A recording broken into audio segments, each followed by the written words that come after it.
It's a huge pleasure to be here, and I want to thank all of you for coming out tonight. Thank the Sydney Opera House. It's an enormous pleasure to be in this amazing venue, and a great pleasure to me personally to be back in Australia, which I consider my second home, and a huge honor to be on the stage with the legendary David Suzuki and also the heroic Tim Flannery. So I want to talk to you tonight about the end of the world. A very happy subject. And as I was thinking today about tonight's talk, I realized that actually I've been interested in the problem of the end of the world since I was a child. As a child, one of my favorite movies was a film that many of you are familiar with, Nevil Shute's On the Beach. And some of you may have heard the story. You may know On the Beach was filmed here in Sydney, and it tells the story of a group of people who are the last survivors on Earth after nuclear... I'm sorry? In Melbourne. Oh, Melbourne. I apologize. Well, I was in Melbourne yesterday. I must still be jet-lagged. But it tells the story of a group of Australians who are the last survivors on Earth as the nuclear fallout from World War III makes its way to Australia. And reportedly, Ava Gardner, the star of the film, when she arrived in Melbourne, said, "Oh, this is a good place to make a movie about the end of the world."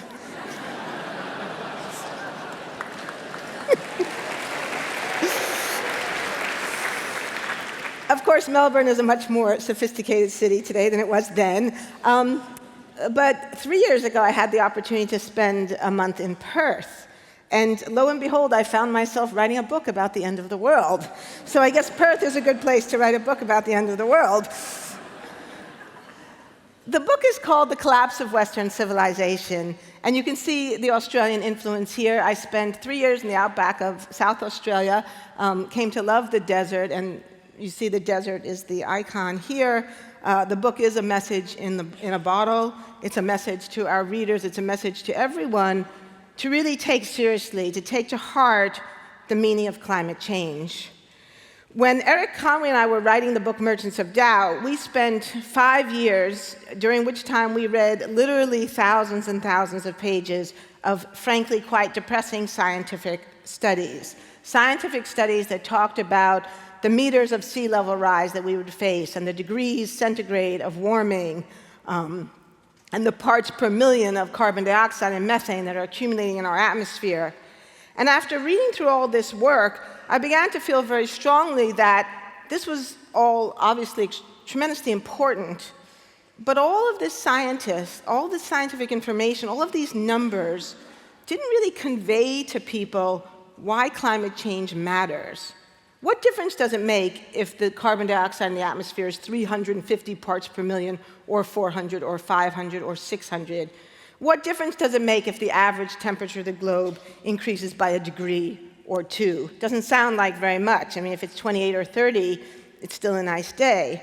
So what Eric and I tried to do in this work was to write a story, a narrative, about the human face of global warming, about what climate change means for us as people, and what kinds of dislocations, social, economic, political, and cultural, we can expect to see if we fail to take action to prevent disruptive climate change.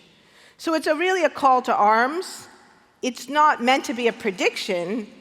The hope is that we don't follow this pathway because we act on climate change.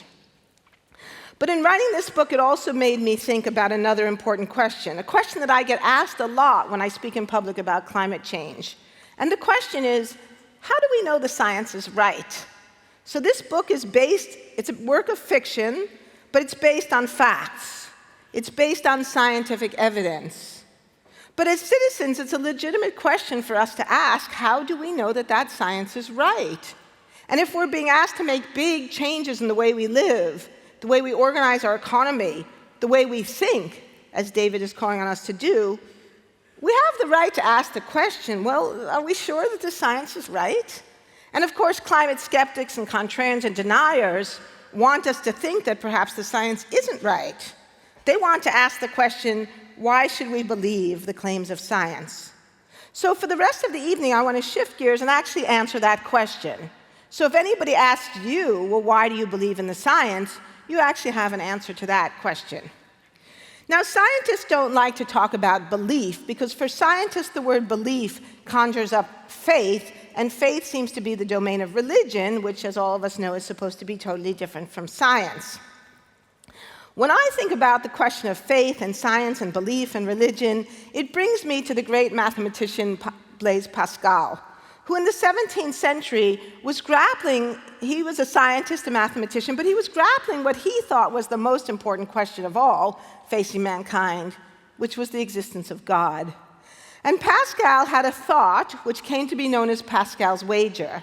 The thought went like this: if I believe in God and she doesn't exist, well, he didn't actually say she, but if he or she doesn't exist, not much harm is done.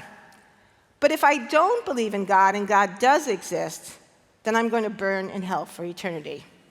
And so Pascal concluded that it was rational to believe in God, or as one of my professors in college said, he clutched for the handrail of faith. Now, science isn't supposed to be about faith. It's not supposed to be a leap of faith. But for most of us, it kind of is. Most of us don't really know what the basis is when scientists tell us that the world has warmed a degree and a half, or whatever it is they say. In fact, most of us have very little idea how to judge whether or not scientific claims are true. So we take that leap of faith and we hope for the best. Like Pascal, we assume that the risks of accepting science are smaller than the risks of rejecting it. Now, many of us have been taught that there is a reason to believe in scientific claims, that scientific claims are true because scientists use a particular method that guarantees the truth or the reliability of those claims. And that method, supposedly, is the scientific method.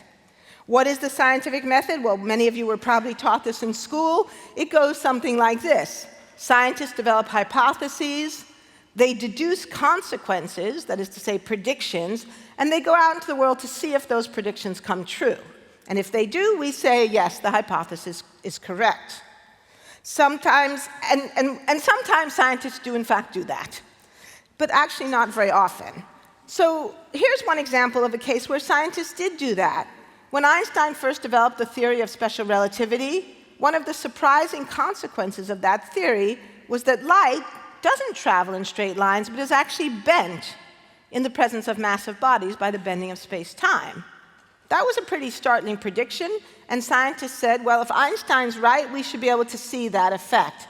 And sure enough, in 1918, when there was an eclipse of the sun, Sir Arthur Eddington traveled to Africa, made measurements, and demonstrated that, yes, indeed, lo and behold, the sunlight, the starlight passing near the sun had been bent. And this was considered to be the proof of the correctness of the special theory of relativity. And just 2 weeks ago, just about almost 100 years later, we got the demonstration of general relativity through the detection of gravity waves by the LIGO Observatory that some of you may have read about. Now, sometimes this is called the deductive nomological model because academics like to put fancy names on ordinary ideas. But there is something important about this. It's that in the ideal case, it's not just a hypothesis that we're trying to develop, it's a law of nature.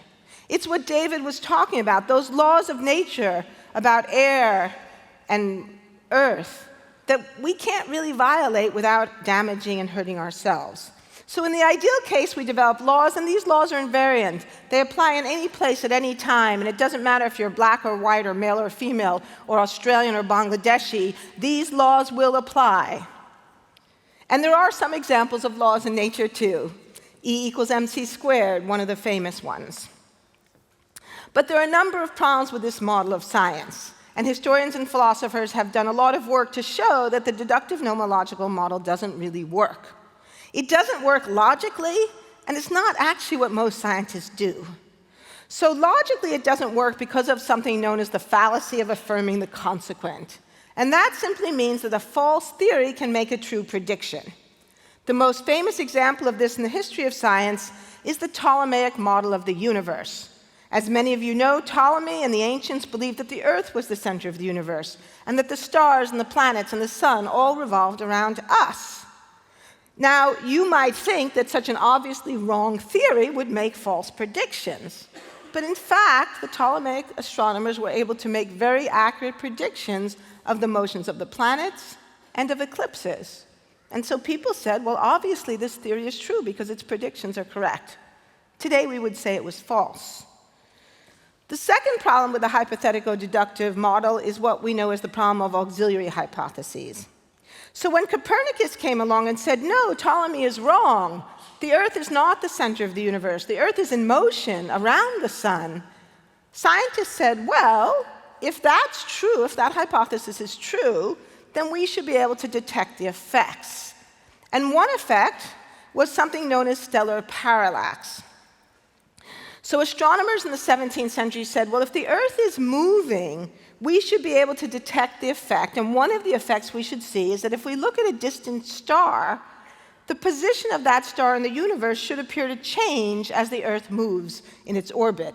So imagine the Earth is here in December. We look at a bright star like Sirius or Arcturus. Let's see, we're in the southern hemisphere. Can you see? I didn't say Polaris because you wouldn't see that in the southern hemisphere, but look at a bright star. We see it against this backdrop. Now, 6 months later, come June, we look at that same star, and now we see it against a different backdrops of stars. This angle, that angular difference, is the stellar parallax. So this is a prediction. We can see if the prediction comes true. Astronomers did this test, and, whoops, sorry, that went ahead. Nothing. They found no evidence that the Earth was moving. And this is the main reason why most people rejected Copernican astronomy at that time. It wasn't because the idea was crazy or because the Catholic Church wanted to burn Copernicus at the stake. It was because they did the test, and it failed. They were following the scientific method, so something was wrong. Something about this method isn't right, so what wasn't right?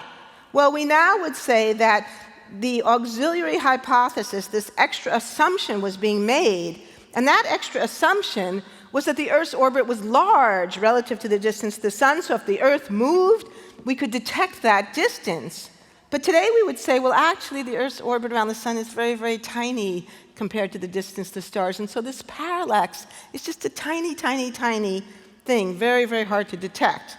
In fact, it wasn't until the 19th century in the work of Sir William Herschel that telescopes became sensitive enough to detect the stellar parallax. So today we can measure the stellar parallax, but we didn't wait until the 19th century to accept Copernican astronomy. So even if scientists use the hypothetical deductive model, it doesn't always work. But it turns out that a lot of the time scientists don't even use the hypothetical deductive model. A lot of science isn't deductive at all, it's actually inductive. By inductive, we mean that scientists go out into the world, they make observations, they see the amazing things in the world around us, and out of all of this observation, scientists begin to understand the way the world works, begin to develop hypotheses and theories to explain the amazing things they're seeing. And of course, one of the most famous scientists in the entire history of science, Charles Darwin, who traveled to Australia and many other places, he didn't use the hypothetical deductive model. In fact, I often tell my graduate students that actually Darwin is a very reassuring figure, because when he went on the voyage of the Beagle, he had no idea what he was doing. He didn't have a hypothesis to test, he didn't have a theory, he just knew that he wanted to learn about the world and make a difference in the world. So you can start out very confused and still make great contributions to the history of science. In addition to inductive and deductive science, a lot of science involves modeling. And by that we mean that when scientists see things in the world, they sometimes try to explain what they see by developing models of it. In the 19th century, many models were physical models. So this is a picture of a man, a 19th century geologist by the name of Henry Cadell. You can tell he's a geologist because he's wearing Wellington boots and a deerstalker hat. Cadell was interested in a very interesting problem in geology. And that was the question that when you looked at mountains, what you found is that the rocks, the strata in mountains, were very often folded. And sometimes the folds were so big and so large that the rocks were actually folded over on themselves. And so the question was, how did that happen? And how is it possible that rocks, which we think of as being extremely solid, could be folded as if they were a flexible material like rubber or putty? And so he built this physical model with clay and some sand and other materials, and he said, well, look, if we could compress the rocks from the side it's possible that they might fold and we might form structures like the ones we actually see on Earth. And this became one of the early arguments in favor of what later became the theory of continental drift, that there were horizontal forces pressing rocks, causing them, building mountains, causing them to be folded, and also ultimately leading the continents to move. Now, nowadays, most geologists and earth scientists don't put on Wellington boots and deerstalker hats to do their work. A lot of modeling today is done with computers. They're what we call numerical simulation models, mathematical models. These models play an extremely important role in our understanding of the climate system. And I just want to give you one example of how that works. So many people ask the question, and it's a legitimate one, how do we know that the observed warming of the Earth is caused by greenhouse gases? Fair enough. Well, we can't experiment on the whole Earth. We can't reproduce the Earth in the laboratory, but we can reproduce it mathematically using a numerical simulation model. And when scientists do this, they can take what we know about the thermal effects, the heating and cooling effects of a variety of different factors on Earth. Sulfate aerosols, dust from volcanoes, changes in the ozone hole, changes in the amount of sunlight reaching the Earth, and of course, changes in greenhouse gas concentration. And when you measure the effects of these different factors and put them into a mathematical model, what you see very clearly is that the increase in global temperature, so this is the actual observed temperature, this is the model temperature, and these are these various components that we can put in the model. The only way you can get the model results to match the observations is through this very significant contribution of greenhouse gases. All of these other factors contribute, but they don't explain the warming. Now, this diversity of methods that scientists used led the philosopher of science, Paul Feyerabend, to say that if you ask me what the method of science is, I would have to say, anything goes. Now, this troubled a lot of people because it made it seem as if science was chaotic, and why should we believe science if it's just a chaotic mess of different things?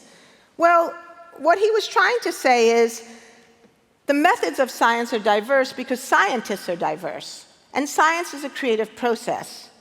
But if we ask the question, what do all these different activities, inductive, deductive, physical modeling, computer modeling, what do they have in common? They're all means of gathering and evaluating scientific evidence. All science is based on evidence. But then that pushes back the question, and we have to ask, well, who judges the evidence? And the answer, of course, is scientists do. So the question then becomes, what is it really that scientists are doing?